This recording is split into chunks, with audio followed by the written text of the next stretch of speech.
¿Alguna vez te has detenido a pensar por qué el héroe de cada película tiene que enfrentar una prueba casi imposible, o por qué hablamos de un complejo de Edipo, o por qué llamamos narcisista a una persona egocéntrica? Todo, absolutamente todo, comienza aquí. Antes de Zeus, de Poseidón, de Hades, incluso antes de los titanes, no había nada. No un espacio vacío. No. Había algo más profundo, una nada sin forma, sin luz, sin conciencia. Eso era el caos. Un abismo primordial, una sopa de potencial ilimitado de la que surgió lo impensable. De repente, de la nada, nacieron las primeras entidades. Gaea, la Tierra, una fuerza femenina y vasta, que dio un paso al frente para convertirse en la base de toda existencia. Y junto a ella, su contraparte oscura, el Tártaro, el abismo más profundo, el foso que sirve como prisión y hogar de lo que aún no ha nacido. Y de este acto de pura, inimaginable creación, nació el amor, Eros.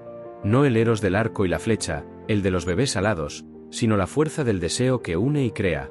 Y así, de Gaea, sin intervención, nacieron dos más. Urano, el cielo estrellado, que se arqueó sobre ella. Y Ponto, el mar insondable, que se extendió por toda su superficie. Estos no eran solo lugares, eran seres. E inmensos. Urano, el cielo, se unió a Gaea, la tierra. Un acto de creación que dio lugar a la primera gran familia de la mitología, los titanes. Pero su amor no era de cuentos de hadas. Urano, el cielo, temía el poder de sus propios hijos. Eran gigantes. Monstruos de un solo ojo, los cíclopes. Y seres con 100 brazos, los hecatonquiros. Urano los veía como una amenaza a su reinado. Así que, sin dudarlo, hizo lo único que su miedo le dictó, los empujó de vuelta al vientre de su madre, a la oscuridad de su interior. Imagina el dolor de Gaea. El peso de sus propios hijos atrapados dentro de ella. Este es el punto de quiebre. El primer gran drama familiar. Gaea, herida y furiosa, forjó una hoz de acero indestructible. Una hoz que era el arma definitiva contra su opresor. Y le preguntó a sus hijos titanes, ¿quién de ustedes es lo suficientemente valiente para salvar a sus hermanos y vengar a su madre? La mayoría se encogió. Pero uno de ellos, el más joven, el más ambicioso, el que se convertiría en el más temido de su época, se adelantó. Su nombre era Cronos. Y con ese acto de rebelión, de un hijo contra su padre, se sembró la semilla para el conflicto más grande de todos los tiempos. Un conflicto que llevaría al nacimiento de los dioses que conoces, y a la caída de una dinastía. Si te ha parecido interesante este primer paso, imagina lo que descubriremos juntos. Únete a nuestra comunidad de exploradores de la historia dándole a me gusta, suscribiéndote y comentando lo que más te ha sorprendido hasta ahora. Cronos, el más joven de los titanes, se levantó contra su padre, Urano. Pero no estaba solo. Sus hermanos, los titanes, formaron su propia dinastía. El tiempo, el sol, la luna, la memoria, la justicia.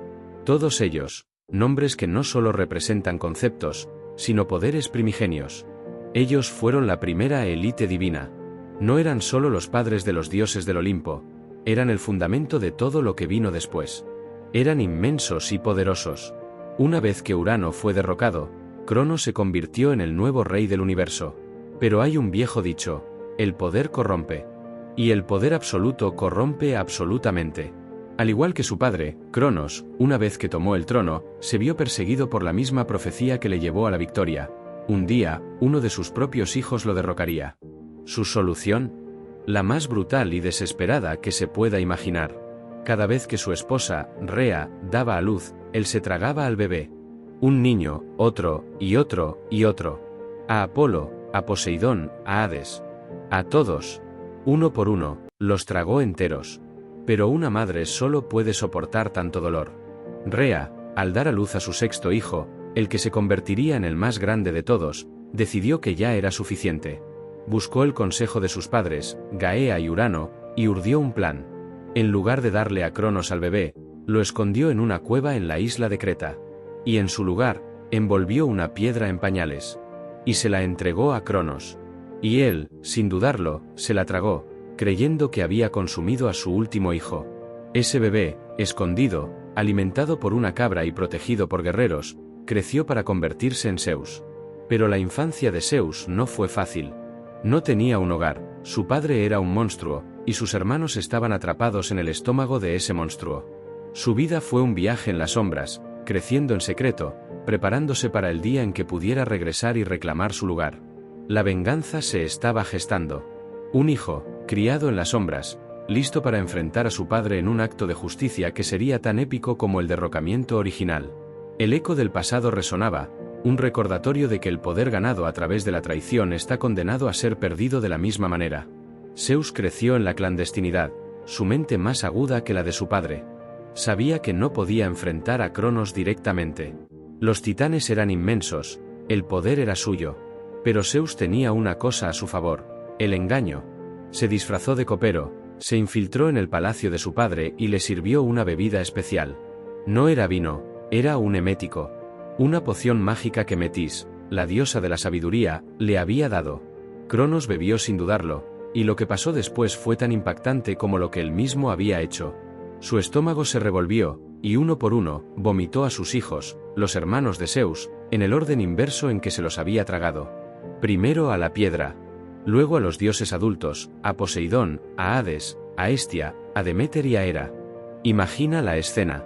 6 dioses, que no habían visto la luz del día, que habían crecido en la oscuridad del estómago de su padre, ahora de pie junto a Zeus. Listos para la batalla. Pero Cronos no se rendiría fácilmente. La guerra de los titanes, la titanomaquia, duró 10 años enteros. Fue una guerra que sacudió los cimientos del cosmos. El cielo y la tierra se agitaron con la furia de los inmortales. Zeus y sus hermanos contra Cronos y sus hermanos. Pero el destino, siempre el destino, tenía un plan. Zeus, con el consejo de Gaea, liberó a los cíclopes y a los hecatonquiros del Tártaro. A cambio de su libertad, los cíclopes, herreros de talentos inigualables, le forjaron a Zeus sus armas más poderosas: el rayo, el trueno, el relámpago. A Hades le dieron el yelmo de las sombras, que lo hacía invisible. Y a Poseidón, el tridente, con el poder de causar terremotos y maremotos. Los hecatonquiros, con sus 100 manos, arrojaban rocas del tamaño de montañas.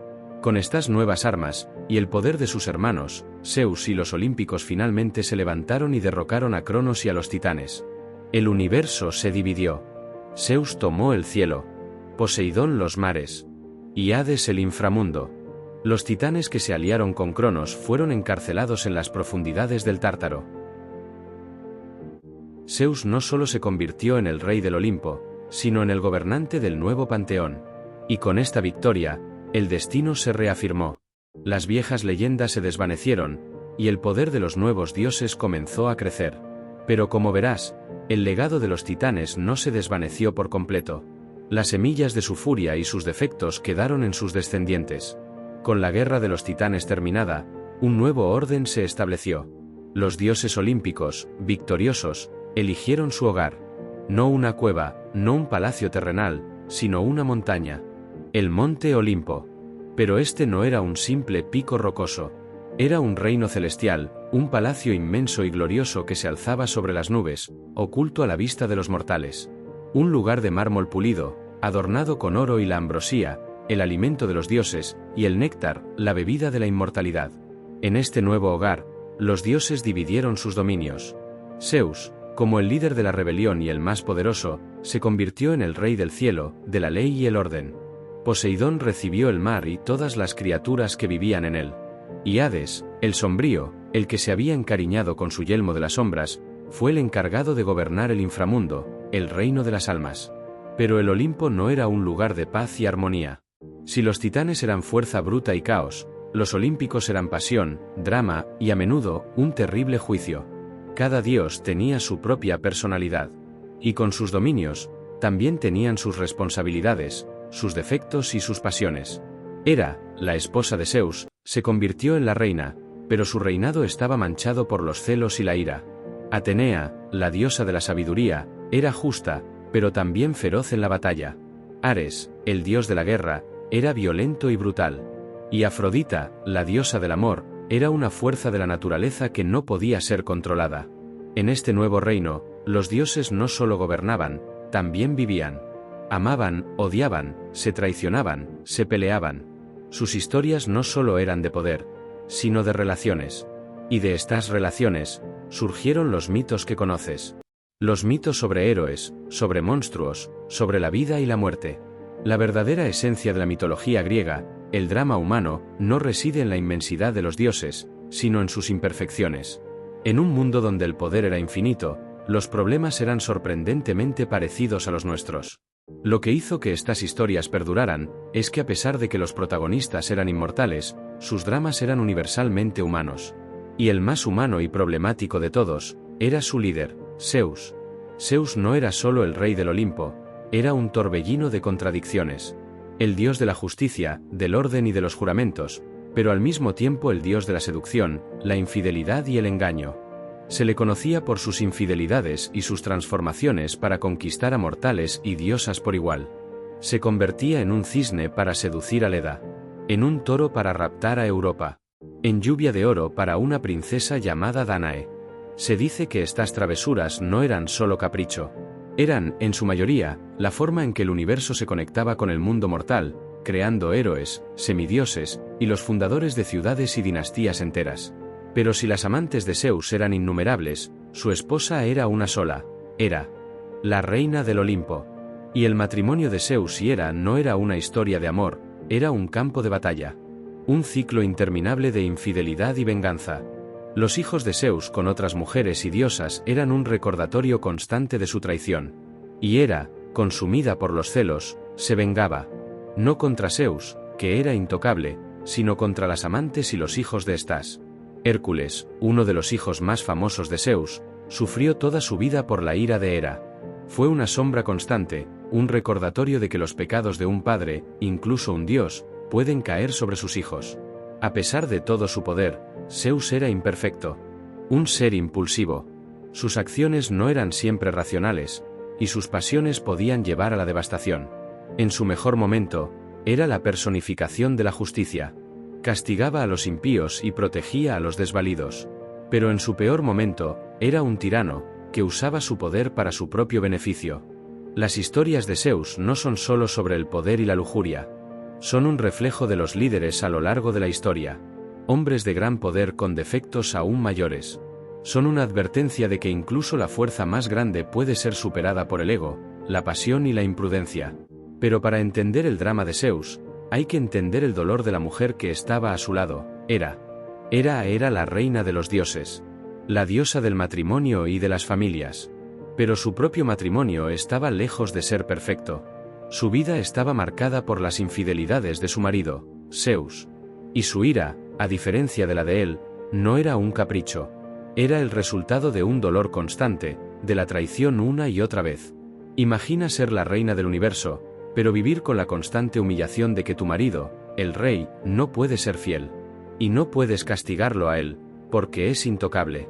Así que te desquitas con quienes percibes como los culpables, las amantes y, sobre todo, los hijos de ellas. Por ejemplo, con Leto, una de las amantes de Zeus, que estaba a punto de dar a luz a dos de los hijos más importantes de Zeus, los gemelos Apolo y Artemisa. Hera, en su furia, le prohibió dar a luz en cualquier tierra que viera la luz del sol. Leto tuvo que huir de un lugar a otro, en un dolor insoportable, hasta que encontró una isla flotante. Pero incluso allí, los dolores de parto se alargaron durante 9 días, porque Hera había secuestrado a Ilitia, la diosa del parto. Al final, los gemelos nacieron, pero la historia de su nacimiento es un recordatorio de la implacable ira de Hera. Y luego estaba Hércules, el héroe más famoso, hijo de Zeus con una mortal, Alcmena. Hera odiaba a Hércules desde antes de que naciera. Lo persiguió toda su vida. Le envió serpientes cuando era un bebé, lo hizo enloquecer para que matara a su propia familia, y lo forzó a completar sus famosos 12 trabajos. La historia de Hércules no es solo una de fuerza y valor. Es la historia de un hombre que luchó contra su propio destino y contra la ira de una diosa que no lo quería en este mundo. La venganza de Hera es un recordatorio de que incluso los dioses no están exentos de las pasiones más oscuras. Los celos, la ira, el resentimiento. Ella personifica la furia de la traición y las consecuencias de las promesas rotas. Su historia nos enseña que el dolor, si no se maneja, puede consumir a la persona y proyectarse hacia los demás. Si Zeus reinaba en los cielos y Hera en el hogar, el dominio de Poseidón era todo lo contrario.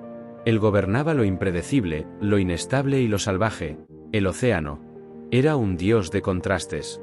Daba vida a los mares, pero también era capaz de generar tsunamis que destruían ciudades enteras. Su arma, el tridente, no solo le permitía controlar las olas, sino también causar terremotos. Por eso se le conocía también como el agitador de la tierra. La historia de Poseidón está llena de una ferocidad inmensa. Competía con Atenea por el patronazgo de la ciudad de Atenas. Él le ofreció a los atenienses un manantial de agua salada, prometiéndoles poderío marítimo. Atenea, en cambio, les ofreció un olivo, que les daría alimento, aceite y madera. Los atenienses, con su sabiduría innata, eligieron el regalo de Atenea, y la ciudad se llamó Atenas. Pero Poseidón no lo tomó bien. Su ira resonó a través de la tierra, causando que la ciudad temblara. Su ira también se manifestaba en sus hijos. Fue el padre de Teseo, el héroe que mató al Minotauro, pero también de monstruos como el cíclope Polifemo, el gigante de un solo ojo que Odiseo cegó en su viaje. Poseidón, en su furia por la afrenta a su hijo, persiguió a Odiseo por los mares durante 10 años, impidiéndole regresar a su hogar. A diferencia de Zeus, cuyas pasiones eran más de conquista, las de Poseidón eran más territoriales. El mar era su dominio, y cualquiera que se atreviera a desafiar su poder, ya fuera un héroe o un mortal, se enfrentaría a su ira. La naturaleza indomable del mar es un reflejo directo de la personalidad de Poseidón. No se podía razonar con él, solo se podía esperar que su ira no cayera sobre ti. Y aún así, era un dios que podía dar. Un granjero en el desierto podía rezarle para obtener lluvia, y un marinero podía pedirle vientos favorables. Poseidón era la encarnación de la furia de la naturaleza, un recordatorio de que por muy avanzados que seamos, los humanos siempre estaremos a merced de las fuerzas elementales que nos rodean. Mientras Zeus gobernaba los cielos y Poseidón los mares, el tercer hermano, Hades, obtuvo el dominio del reino más oscuro y, para muchos, el más temido, el inframundo. Su nombre mismo era un tabú. La gente prefería referirse a él como Plutón, el rico, porque era el señor de la tierra y de las riquezas que de ella provienen, los minerales, el oro y las joyas. Pero la realidad es que su reino era el de las almas. Y Hades, a pesar de la fama, no era un ser malvado. Era el guardián de la muerte, y era implacablemente justo, pero su posición lo hacía solitario. Hades no tenía un trono en el Olimpo ni participaba en las constantes fiestas y dramas de sus hermanos. Su palacio estaba en las profundidades de la tierra, oscuro y majestuoso, un lugar de solemnidad y silencio. Su único compañero era Cerbero, el perro de 3 cabezas que guardaba la entrada. Si Zeus era la vida y la pasión, y Poseidón era la furia incontrolable, Hades era la certeza fría y el orden de la muerte. No buscaba conquistar ni seducir, su trabajo era simple y eterno, asegurar que las almas llegaran a su destino final. Su historia más famosa no es de guerra, sino de amor, o al menos, de una obsesión que él mismo no podía controlar. La historia de Perséfone. Hades se enamoró de ella, la hija de Deméter, la diosa de la cosecha, y un día, mientras Perséfone estaba recogiendo flores, la raptó y la llevó a su reino. Deméter, en su dolor, recorrió la tierra buscándola, y en su angustia, abandonó sus deberes, causando que la tierra se volviera estéril y que no creciera nada.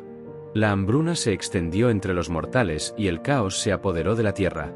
Zeus, alarmado, se dio cuenta de que tenía que intervenir. Se llegó a un acuerdo. Perséfone podría regresar al mundo de los vivos, pero solo si no había comido nada en el inframundo. Ella, sin embargo, en su tiempo allí, había comido 6 semillas de una granada. Hades, en su justicia, y porque quería que ella regresara, no se las había ofrecido, pero ella las comió por su propia voluntad. Así que el trato se mantuvo. Por cada semilla que comió, pasaría un mes con Hades en el inframundo. 6 meses de cada año. Y así, cuando Perséfone regresa al mundo de los vivos, Deméter se alegra y la tierra florece en primavera y verano. Pero cuando Perséfone regresa a las profundidades con Hades, su madre se entristece, y la tierra se vuelve fría y estéril en otoño e invierno.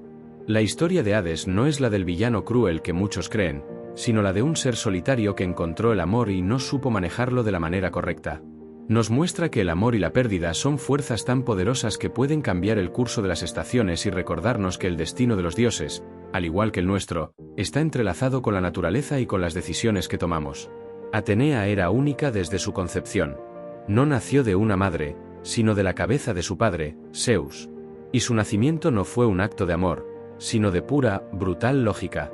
Zeus, temiendo una profecía de que el hijo de Metis, la diosa de la sabiduría, sería más poderoso que él, se tragó a Metis cuando estaba embarazada de Atenea. Pero el plan no funcionó. Zeus comenzó a sentir un terrible dolor de cabeza, tan intenso que gritó de agonía. Hefesto, el herrero de los dioses, lo ayudó. Golpeó la cabeza de Zeus con un hacha, y de la herida, completamente armada con su armadura, salió Atenea. Ella era la encarnación de la sabiduría, de la estrategia, de la guerra justa y civilizada. Un contraste total con el brutal Ares, el dios de la guerra. Atenea no era solo una guerrera, era una artesana. Inventó el telar y enseñó a los mortales a tejer. Inventó el arado para la agricultura, el yugo para el buey, la rueda de alfarero y el carro. En un mundo donde la fuerza bruta de los dioses a menudo causaba caos, Atenea representaba el intelecto, la razón y la habilidad. Su historia más famosa con los mortales es la de Aracne. Aracne era una tejedora increíblemente talentosa, tan buena que se jactaba de que su habilidad era superior a la de la propia Atenea. La diosa, disfrazada de anciana, la desafió. Aracne aceptó el reto. Las dos tejieron. Atenea creó una escena de los dioses castigando a los mortales que los desafiaban, un aviso. Aracne, por su parte, tejió escenas de los dioses comportándose de forma inmoral, especialmente las infidelidades de Zeus.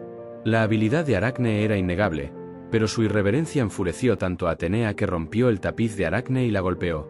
En su desesperación y vergüenza, Aracne intentó suicidarse. Pero Atenea, en un gesto de piedad, la salvó y la transformó en una araña, condenándola a tejer por toda la eternidad. Un castigo para su arrogancia, y una lección para todos los mortales. Atenea era, sin duda, una de las diosas más justas y virtuosas. Pero su justicia era fría y su orgullo inmenso. Su historia nos enseña que el intelecto es una herramienta poderosa, pero que el orgullo y la arrogancia pueden llevar a la caída más grande. Nos recuerda que incluso en la sabiduría hay un límite, y que el respeto por lo divino era una de las virtudes más importantes en el mundo antiguo. Apolo, junto con su hermana gemela Artemisa, nació en la isla flotante de Delos, huyendo de la ira de Hera. Era un dios de contrastes. El dios del sol, de la música, de la poesía, de la medicina y de la profecía. Su santuario más famoso era Delfos, el centro del mundo antiguo, donde la profetisa, la Pitia, pronunciaba los oráculos que dirigían las vidas de reyes y de mortales. Pero este dios de la luz y la razón tenía su lado oscuro. El poder de su arco era tan certero que nadie podía escapar de sus flechas, que podían traer la plaga y la enfermedad, un contraste brutal con su rol de sanador. Apolo también era famoso por sus historias de amor fallidas y a menudo trágicas. Su historia con Dafne es una de las más conocidas. Apolo, en su arrogancia, se burló de Eros, el dios del amor, y de sus flechas. En venganza, Eros le disparó a Apolo una flecha de oro, que causa un amor incontrolable, y a Dafne, una ninfa, una flecha de plomo, que causa una aversión total. Apolo la persiguió incansablemente, pero ella, horrorizada, corrió. Cuando estaba a punto de ser atrapada, le pidió ayuda a su padre, un dios río. Para salvarla, la transformó en un árbol de laurel.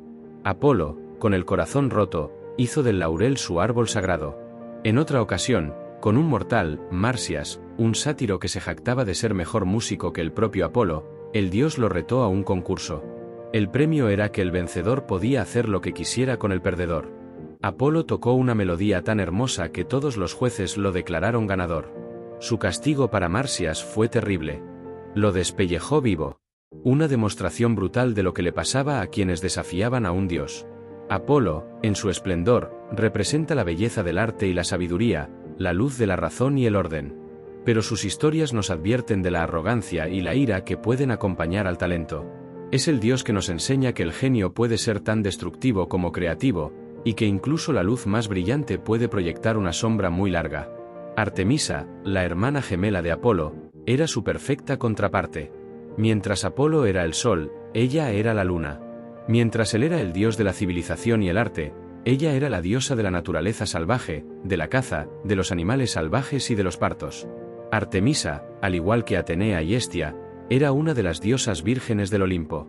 Hizo un juramento de permanecer pura, y a lo largo de los mitos, se la retrata como una protectora feroz y una defensora implacable de su pureza y de la de sus seguidoras.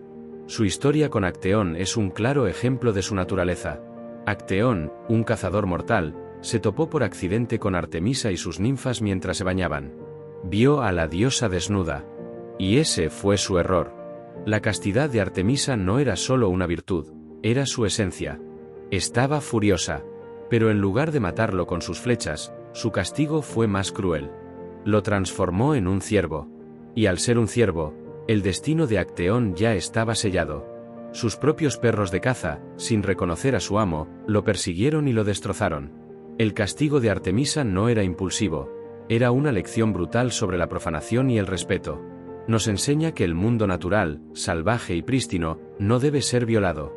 Su historia nos habla del peligro de cruzar los límites, de la pureza que se protege a toda costa y de la furia que la naturaleza desata cuando se le falta el respeto.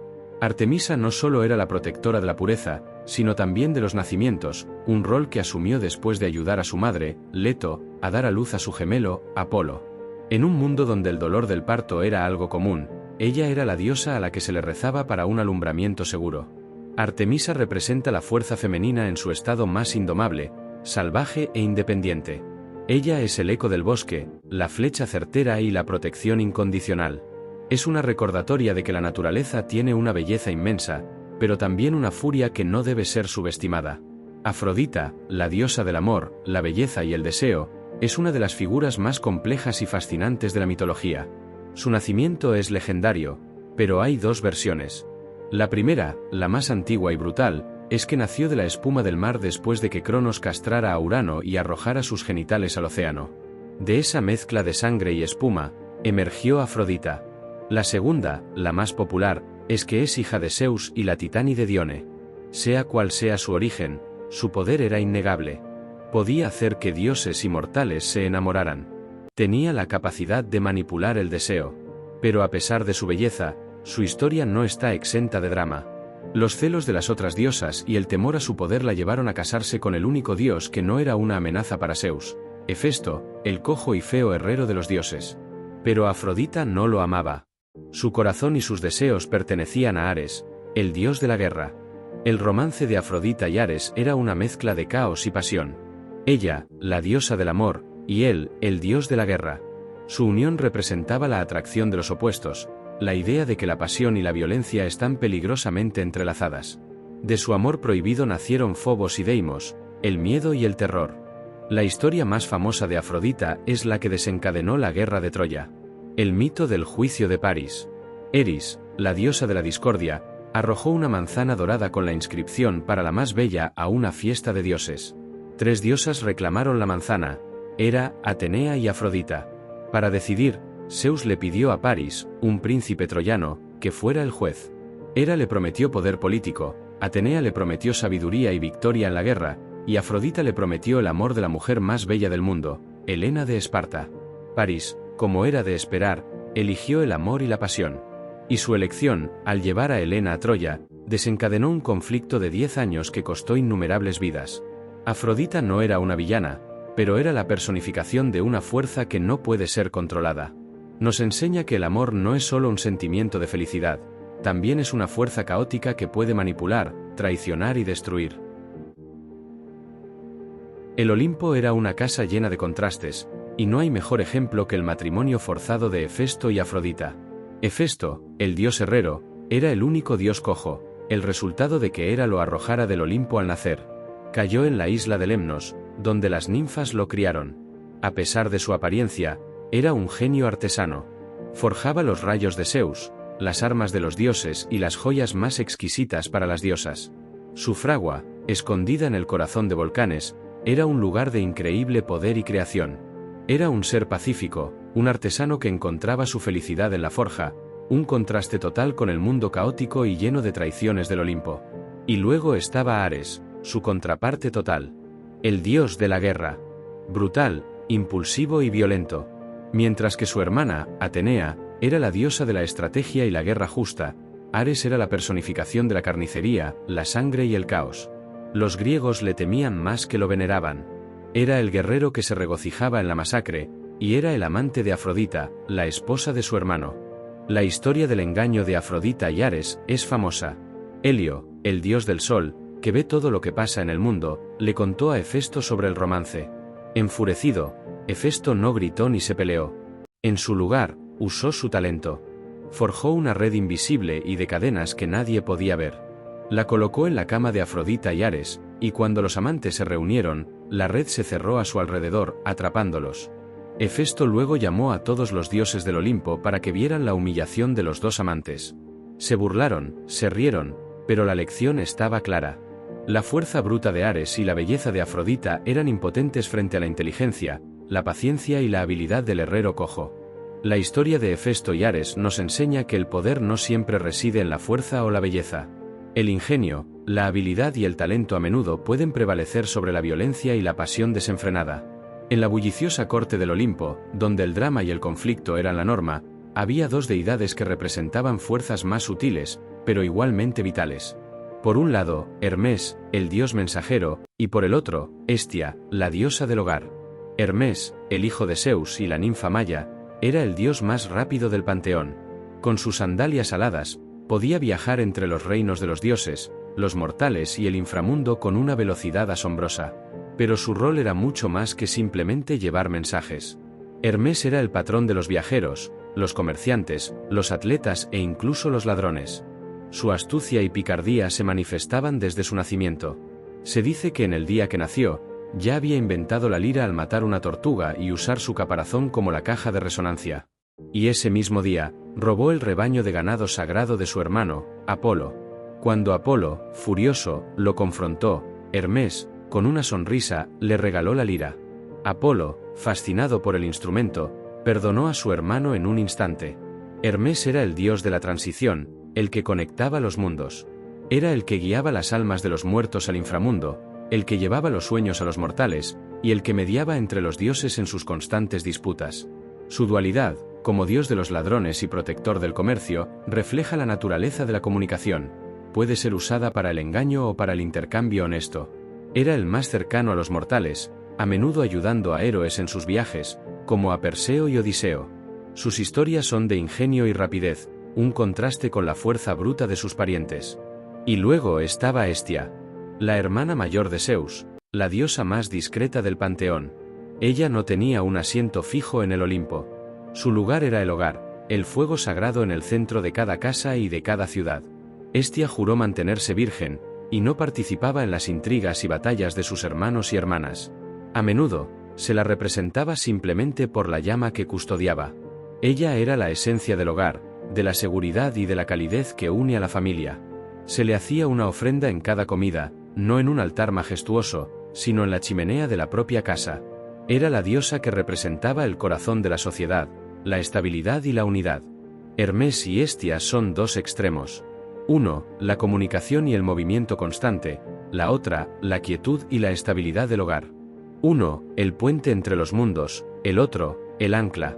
Sin el bullicio de Hermes, los mundos no se conectarían. Pero sin la quietud de Hestia, no habría un lugar al que volver. Juntos, representan el delicado equilibrio entre el viaje y el regreso, la aventura y el hogar. La historia de Perséfone es, en su esencia, el mito que explica el ciclo eterno de la vida y la muerte, del invierno y la primavera. Y aunque a menudo se cuenta como un cuento de amor trágico, es más que eso, es una historia sobre la pérdida, la desesperación y la inmutable fuerza de la naturaleza. Perséfone era la hija de Deméter, la diosa de la cosecha, y de Zeus. Ella era la personificación de la primavera, de los campos llenos de flores y de la vida que florece. Pero su belleza no solo llamó la atención de los mortales, sino también de Hades, el sombrío señor del inframundo. Él se enamoró de ella, una pasión profunda que contrastaba con su reino frío y solitario. Así que un día, mientras Perséfone estaba recogiendo flores, la tierra se abrió, y Hades, en su carro tirado por caballos negros, la raptó y se la llevó a su reino subterráneo. Deméter, su madre, se desesperó. Su alegría se desvaneció y con ella, la vida en la tierra. Abandonó sus deberes como diosa de la cosecha, y la tierra se volvió estéril. Las hojas de los árboles se cayeron, las flores se marchitaron, y los campos se secaron. El mundo se sumió en un invierno eterno. Los humanos, sin alimento, comenzaron a morir de hambre, y sus lamentos llegaron hasta los oídos de Zeus. Zeus se dio cuenta de que tenía que intervenir, no por la angustia de Deméter, sino porque la raza humana se extinguiría, y con ella, los sacrificios y las ofrendas que alimentaban a los dioses. Envió a Hermes al inframundo con una orden: Hades debía liberar a Perséfone. Hades, aunque a regañadientes, Aceptó, pero con una astucia. Había una ley: si una persona comía o bebía algo en el inframundo, estaba atada a él para siempre. Perséfone, en su tristeza, y habiendo rechazado toda comida, había comido 6 semillas de una granada que Hades le ofreció. Y así, el trato se selló. Perséfone podía regresar a la tierra, pero por cada semilla que comió, tendría que pasar un mes con Hades en el inframundo. Y por eso, cada año, cuando Perséfone asciende a la tierra para reencontrarse con su madre, Deméter se llena de alegría, y la naturaleza florece en una explosión de color y vida. Es la primavera y el verano. Pero cuando Perséfone regresa al inframundo, Deméter se sume en la tristeza, y la tierra se vuelve fría, estéril y desolada. Es el otoño y el invierno. La historia de Perséfone no es solo una leyenda. Es una metáfora atemporal sobre el inevitable ciclo de la naturaleza, la tristeza de la pérdida y la esperanza del renacimiento que siempre está a la vuelta de la esquina. No hay ningún nombre en la mitología griega que resuene tanto con la idea del heroísmo como el de Hércules. Hijo de Zeus y de la mortal Alcmena, su vida fue una lucha constante, no solo contra monstruos, sino contra la ira incesante de la diosa Hera. De todos los hijos ilegítimos de Zeus, Hércules fue el más odiado por la reina del Olimpo, y ella se propuso hacerle la vida imposible desde el momento en que nació. Incluso cuando era un bebé, Hera envió 2 serpientes para matarlo en su cuna. Pero el pequeño Hércules, con una fuerza que ya superaba la de cualquier mortal, las estranguló con sus propias manos, demostrando su increíble poder. Sin embargo, la ira de Hera no cesaría. Su ataque más brutal vino cuando Hércules se había casado y tenía hijos. Hera lo hizo enloquecer, y en su delirio, Hércules mató a su propia esposa e hijos. Al despertar y darse cuenta de lo que había hecho, el dolor y la culpa lo consumieron. Buscó consejo en el oráculo de Delfos, y la Pitia, bajo la influencia de Apolo, le ordenó servir al rey Euristeo de Micenas durante 12 años. Y así, como penitencia, Hércules se embarcó en lo que se conoce como los 12 trabajos de Hércules. Estos trabajos no eran solo hazañas de fuerza bruta. Eran un viaje de redención. El primero fue matar al león de Nemea, una bestia con una piel impenetrable. Hércules lo mató a manos desnudas y usó su piel como una armadura. El segundo fue matar a la hidra de Lerna, una criatura de 9 cabezas que se regeneraban. Hércules, con la ayuda de su sobrino Iolao, cauterizó las heridas de las cabezas cortadas para que no volvieran a crecer. Los trabajos continuaron. Capturó un jabalí, una cierva, y limpió los establos de Ogías, una tarea imposible que resolvió al desviar 2 ríos para que los limpiaran. Luchó contra pájaros con picos de bronce, domesticó un toro salvaje, robó las yeguas devoradoras de hombres de Diomedes y consiguió el cinturón de la reina de las Amazonas. En su penúltimo trabajo, tuvo que robar las manzanas de oro del jardín de las Hespérides. Las manzanas estaban protegidas por el dragón Ladón. Finalmente, su último trabajo fue el más terrible de todos. Tuvo que descender al inframundo para capturar a Cerbero, el perro guardián de 3 cabezas. Y lo logró, mostrando no solo su fuerza, sino su valentía al enfrentar a la muerte misma. Hércules no fue solo un héroe de fuerza, fue un símbolo de la redención. Su vida nos enseña que las mayores cargas no son las que otros nos imponen, sino las que llevamos en nuestro interior. Su historia es una de lucha constante contra el destino, la culpa y la furia de los dioses, y a través de sus hazañas, se convirtió en una leyenda que ha perdurado por siglos. Su ascenso al Olimpo como un dios al final de su vida, fue la recompensa por una vida de sufrimiento y sacrificio. El destino de Perseo, uno de los héroes más famosos de la mitología, comenzó con una profecía de miedo y paranoia. El oráculo le dijo al rey Acrisio de Argos que su nieto lo mataría. Para evitar su destino, Acrisio encerró a su única hija, Dánae, en una torre subterránea de bronce, esperando que nunca concibiera un hijo. Pero Zeus, siempre elusivo, se transformó en una lluvia de oro y se filtró a través del techo de la torre para seducirla. De esta unión nació Perseo. Cuando Acrisio descubrió al niño, en lugar de matarlos, los encerró en un arca de madera y los arrojó al mar. Creía que si morían en el mar, la culpa no recaería sobre él. El arca flotó hasta la isla de Serifos, donde un pescador llamado Dictis los rescató. Perseo creció allí, sin saber nada de su linaje real. Pero el hermano de Dictis, el rey Polidectes, se enamoró de Dánae. Perseo, en su adolescencia, era demasiado protector con su madre. Polidectes, queriendo deshacerse de él, lo retó a una misión imposible: traerle la cabeza de Medusa. Medusa no era solo una criatura fea. Era una de las 3 gorgonas, monstruos con serpientes en lugar de pelo, que tenían un poder aterrador. Cualquiera que la mirara directamente a los ojos se convertía en piedra. Para lograr su misión, Perseo tuvo que recurrir a la ayuda de los dioses. Atenea, la diosa de la sabiduría, le dio un escudo brillante y pulido, para que pudiera usarlo como espejo y no mirar a Medusa directamente. Hermes, el mensajero, le dio unas sandalias aladas, para que pudiera volar, y la hoz de su abuelo, Cronos, un arma perfecta para cortar la cabeza de Medusa. Con su equipo divino, Perseo voló a la guarida de las gorgonas. Esperó a que Medusa se durmiera y, usando el escudo como guía, se acercó a ella. Sin mirarla directamente, cortó su cabeza con la hoz. De la sangre que brotó de la herida, nacieron 2 criaturas, Pegaso, el caballo alado, y el gigante Crisaor.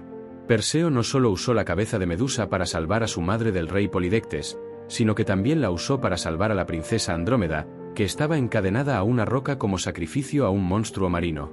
Perseo la liberó y se casó con ella. Al final de sus viajes, Perseo regresó a Argos, el reino de su abuelo. En una competencia de atletismo, lanzó un disco que, por un golpe de viento, se desvió y mató a Acrisio. La profecía se había cumplido. La historia de Perseo es una de ingenio y coraje. Nos enseña que el destino no puede ser evitado, y que las acciones más nobles, y las más terribles, a menudo están predeterminadas por un poder mayor que nosotros. El mito de Teseo es la historia de un príncipe que se convirtió en rey al enfrentar sus miedos y al salvar a su pueblo. Hijo de Egeo, el rey de Atenas, su destino fue forjado desde su nacimiento.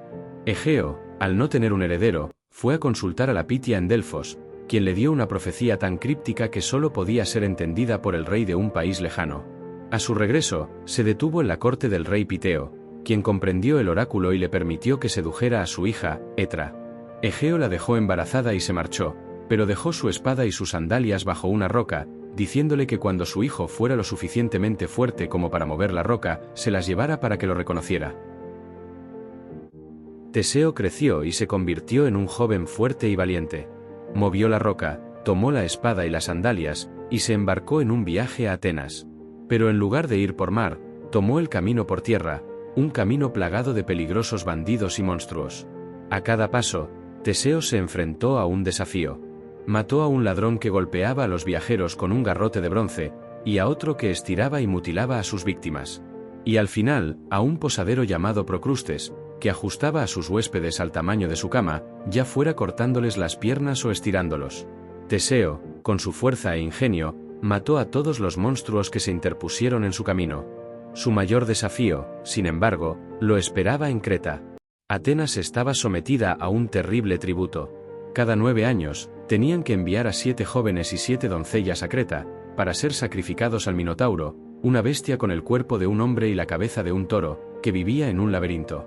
Teseo, furioso por la humillación de su pueblo, se ofreció voluntario.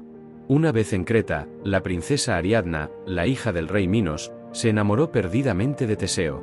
Le dio un ovillo de hilo mágico para que, una vez dentro del laberinto, pudiera encontrar el camino de regreso. Teseo entró en el laberinto, siguió el hilo, encontró al Minotauro y lo mató. Y con la ayuda de Ariadna, guió a los otros 14 jóvenes fuera del laberinto. El mito de Teseo no es solo una historia de un héroe que mató a un monstruo.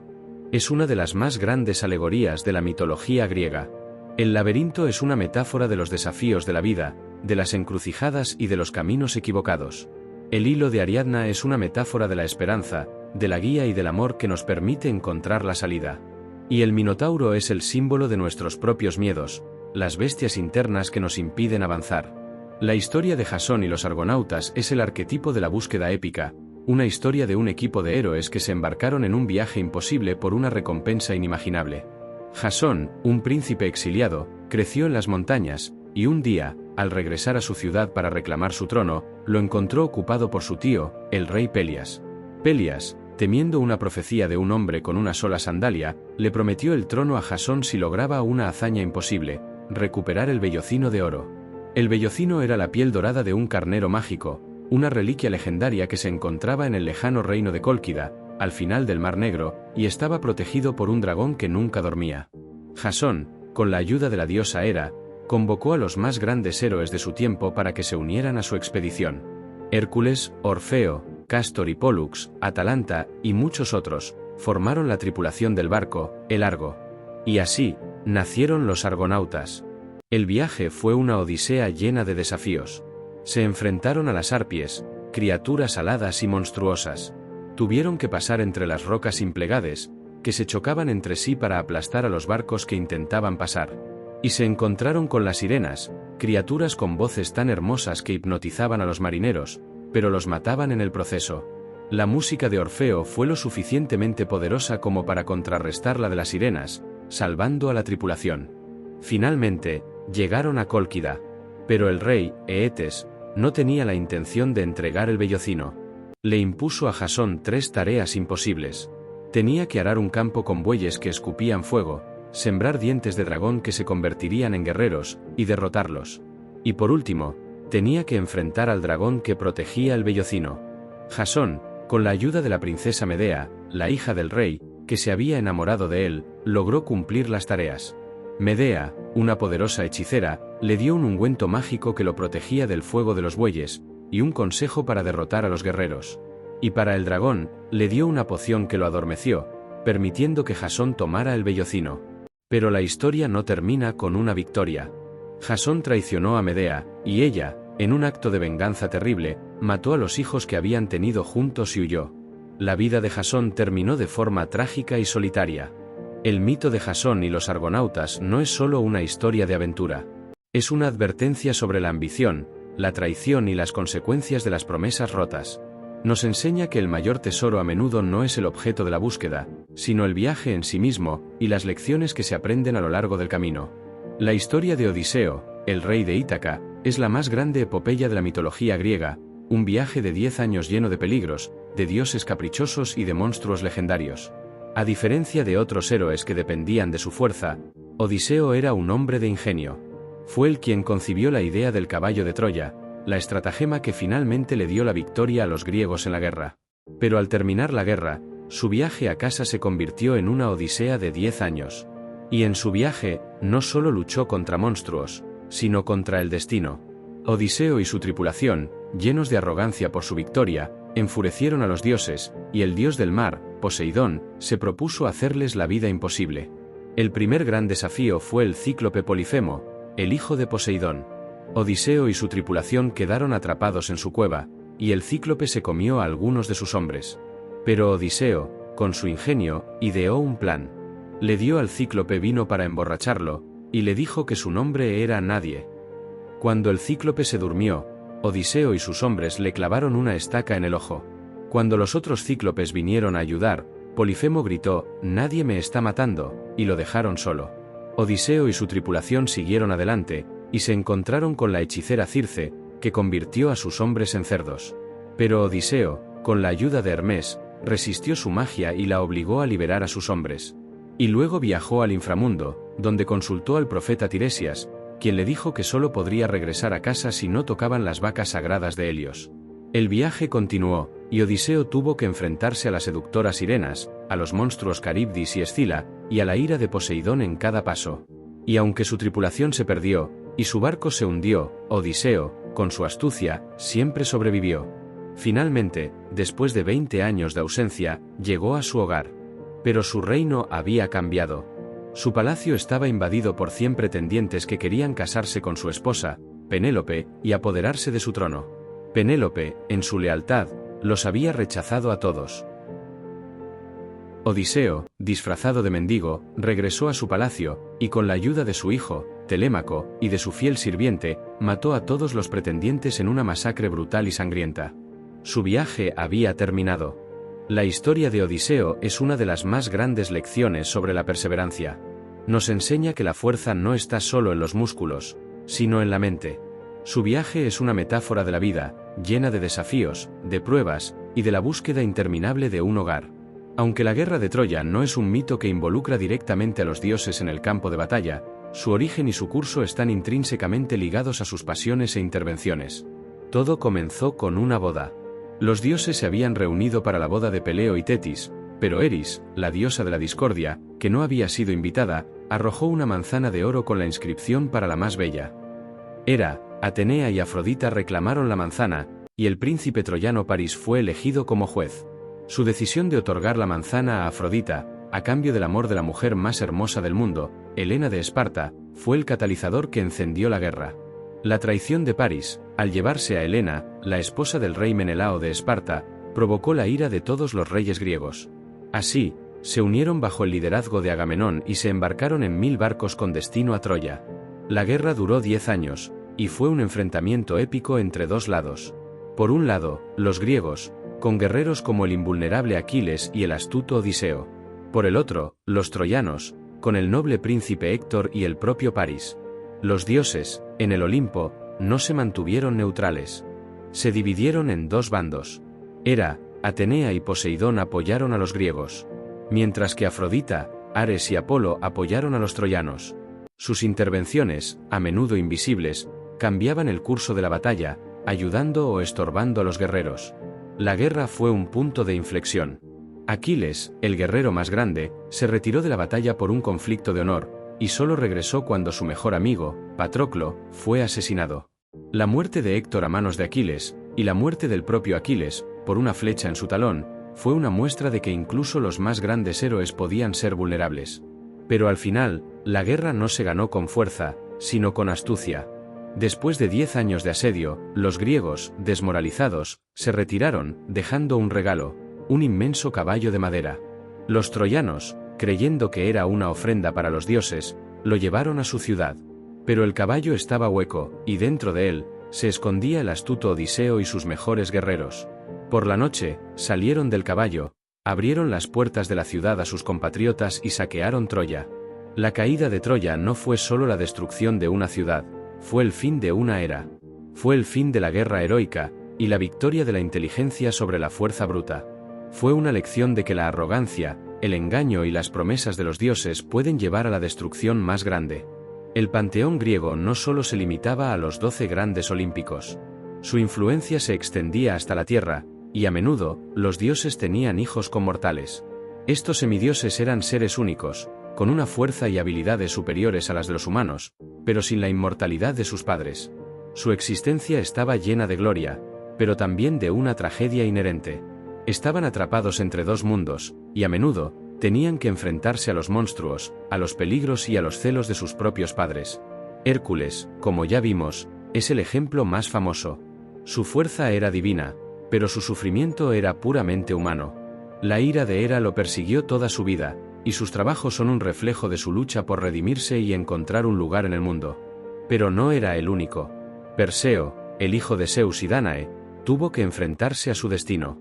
Nació de una unión prohibida y tuvo que superar a monstruos como Medusa. Su historia es una de las más grandes alegorías de que el destino, por muy evitado que sea, siempre encuentra la manera de cumplirse. Teseo, hijo de Poseidón y Etra, también tuvo un destino heroico. Al igual que Hércules, su vida fue una serie de pruebas, pero su mayor logro fue el de enfrentarse al Minotauro, un monstruo que representaba el miedo y el caos. Su historia es una de ingenio sobre fuerza, y de redención a través de la acción. Aquiles, aunque no es un semidios en el sentido más estricto, es un héroe de la guerra de Troya. Hijo de la diosa del mar Tetis y del mortal Peleo, era casi invulnerable. Su madre lo sumergió en el río Estigia para hacerlo invulnerable, pero su talón, por donde lo sostenía, fue el único punto que no tocó el agua. Su muerte a causa de una flecha en su talón es el origen de la frase «el talón de Aquiles», una metáfora de la debilidad fatal de una persona. La historia de Aquiles no es solo de su gran fuerza, sino también de su gran ego, de su orgullo, y de cómo estos defectos, incluso en el más grande de los héroes, pueden llevar a la caída. La vida de los semidioses no era fácil.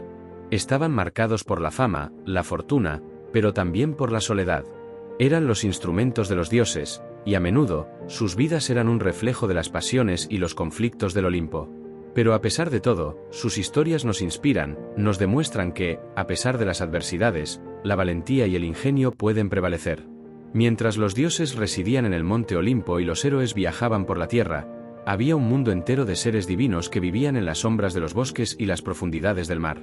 Las ninfas y los sátiros no eran tan poderosos como los dioses, pero su presencia era la esencia misma de la naturaleza. Las ninfas eran hermosas, jóvenes y etéreas, espíritus de los árboles, de los ríos, de las fuentes y de las montañas. Había diferentes tipos de ellas. Las dríades, que vivían en los robles, las nereidas, que habitaban en el mar, y las oreades, que residían en las montañas. Eran inmortales, pero su destino estaba atado a sus hogares. Si un árbol moría, también moría la dríade que vivía en él. Eran criaturas amigables, pero también podían ser vengativas si se les faltaba el respeto. La ninfa Eco, por ejemplo, fue maldecida por Hera y solo podía repetir las últimas palabras que oía, una pena que la llevó a la desesperación. Los sátiros, por otro lado, eran la contraparte salvaje de las ninfas. Tenían la parte superior del cuerpo de un hombre, pero las piernas, la cola y los cuernos de una cabra. Eran criaturas lascivas, amantes del vino, de la música y de la danza. Eran a menudo compañeros de Dionisio, el dios del vino, y vagaban por los bosques, persiguiendo a las ninfas. Eran salvajes, a menudo cómicos, pero también podían ser peligrosos. Su naturaleza representaba el lado indomable de los instintos humanos. La interacción entre ninfas y sátiros era una mezcla de juego, persecución y a veces, de violencia. Representaban la sexualidad y la pasión sin filtro. A diferencia de los dioses, cuyas pasiones a menudo se disfrazaban de política, las de los sátiros eran crudas y directas. La mitología griega no solo nos dio dioses y héroes, sino que nos dio una forma de entender la naturaleza.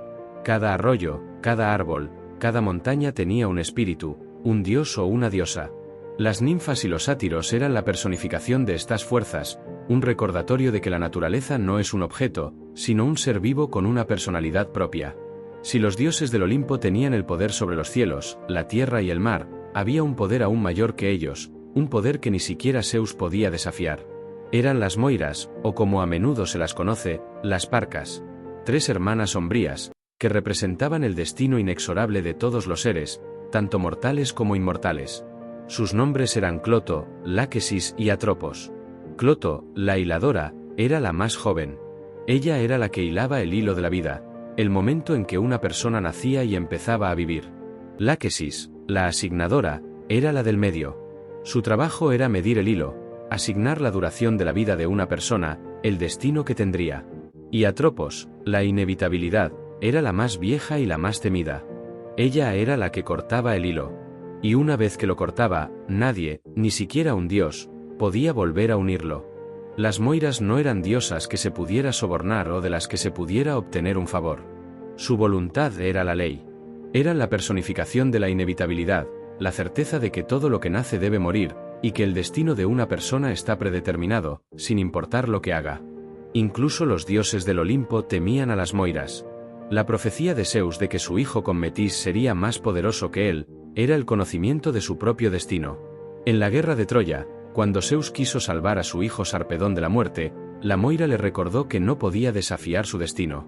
Zeus, a pesar de su poder, tuvo que aceptar el hecho de que su hijo moriría.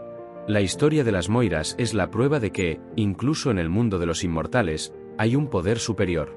Un poder que no se puede desafiar, que no se puede sobornar. Su mito nos enseña una de las lecciones más importantes de la mitología griega, que a pesar de que los dioses puedan manipular los acontecimientos y que los héroes puedan luchar contra su destino, al final, el resultado siempre está predeterminado. La vida, por muy épica que sea, es solo un hilo en un tapiz mucho más grande, un tapiz que las Moiras tejen sin cesar.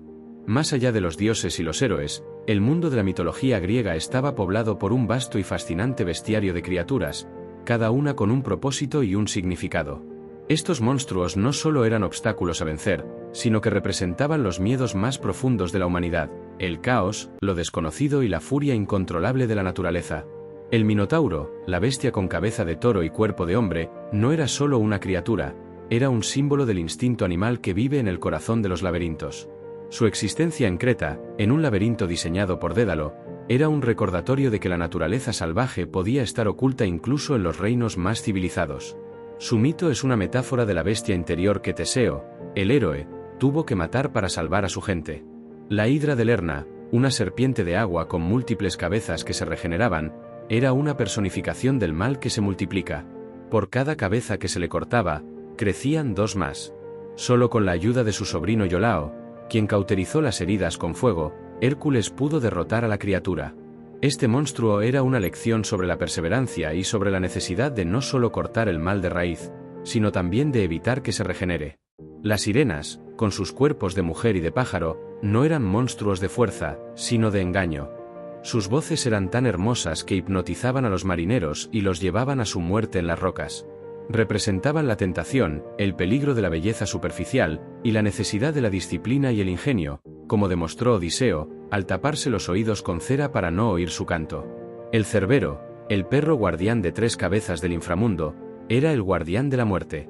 No era un monstruo que mataba, sino que impedía que los vivos se infiltraran en el reino de los muertos y que los muertos escaparan. Era un símbolo de la inevitabilidad de la muerte y de la necesidad de que los reinos de los vivos y los muertos permanecieran separados. Las criaturas de la mitología griega son más que solo monstruos. Son símbolos de los desafíos que los humanos hemos tenido que enfrentar a lo largo de la historia. Son la personificación de nuestros miedos más grandes, los peligros de la naturaleza y las tentaciones que nos hacen sucumbir. Y en cada historia de héroes que los vencen, hay una lección sobre cómo podemos superar estos miedos en nuestra propia vida. El inframundo, el reino de Hades, no era un lugar de demonios y fuego, como a menudo se lo representa en la cultura popular. Era un lugar de sombras, el destino final de todas las almas, tanto de los dioses como de los mortales. Era un reino de orden, un lugar para la justicia, donde el destino de cada alma era decidido por 3 jueces. Para llegar al inframundo, las almas tenían que cruzar el río Estigia. Y el único que las podía llevar era el barquero Caronte. Pero solo las llevaba si tenían una moneda, una ofrenda que se les ponía en la boca a los muertos. Las almas que no podían pagar estaban condenadas a vagar por la orilla del río para siempre, un recordatorio de que los ritos fúnebres eran sagrados en el mundo griego. Una vez que las almas cruzaban el río, se encontraban con el perro de 3 cabezas, Cerbero, el guardián del inframundo. No era un monstruo que mataba, sino que impedía que los vivos se infiltraran en el reino de los muertos y que las almas escaparan. Era la personificación de la seguridad. El inframundo tenía diferentes regiones. Los Campos Elíseos, un lugar de paz y felicidad, el destino de los héroes y de las almas virtuosas. Los Campos de Asfódelos, un lugar de grises y sombras, el destino de la mayoría de las almas, que simplemente vagaban sin propósito, sin memoria de sus vidas pasadas.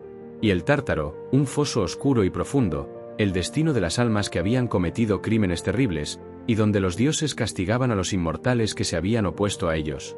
Las historias del inframundo son un recordatorio de la moralidad griega, de que las acciones tienen consecuencias, y de que el bien y el mal eran juzgados. El mito de Sísifo, un rey castigado a empujar una roca cuesta arriba por la eternidad, y el mito de Tántalo, que estaba condenado a sufrir de hambre y sed, son recordatorios de que el castigo por los pecados era inevitable. Las historias del inframundo no son solo cuentos de fantasía. Son una representación de la moralidad humana, del miedo a la muerte y de la esperanza de una vida después de la muerte.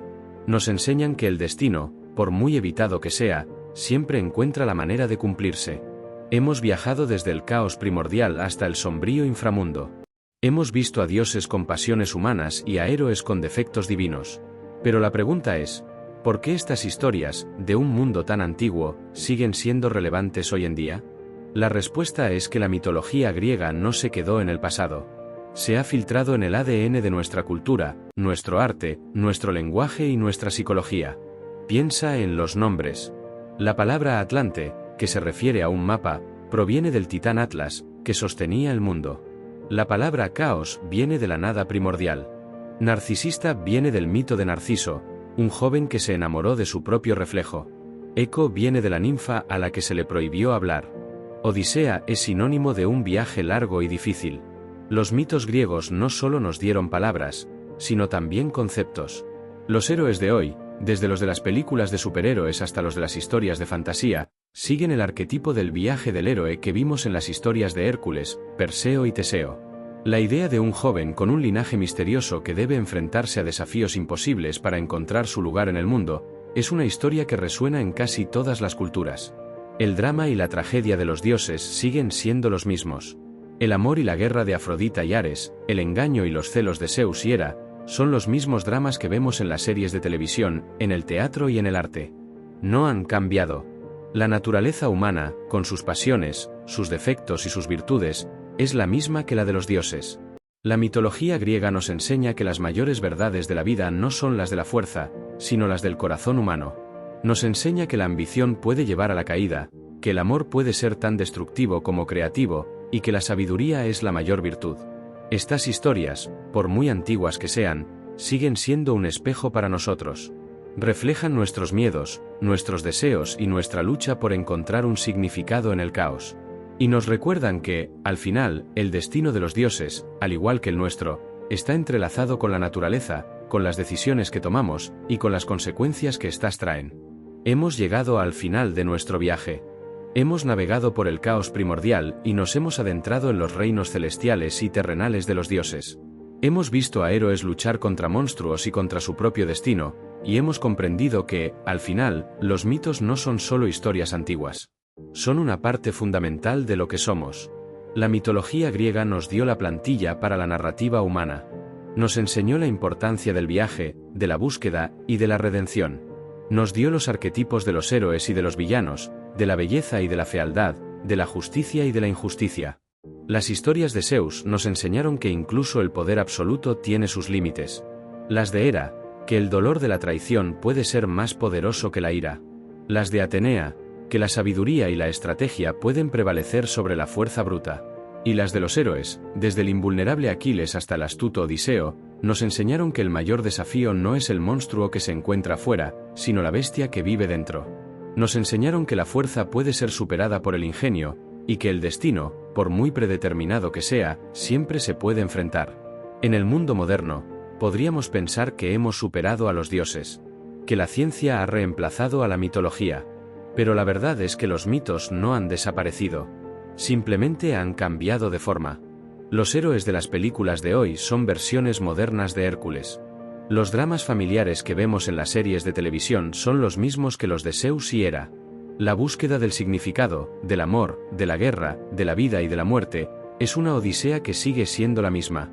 Así que la próxima vez que veas una película, leas un libro o incluso uses una palabra, recuerda que detrás de ella hay un eco de la antigüedad. Un eco de los dioses y de los héroes. Y recuerda que las historias no son solo para entretenernos. Son para recordarnos quiénes somos.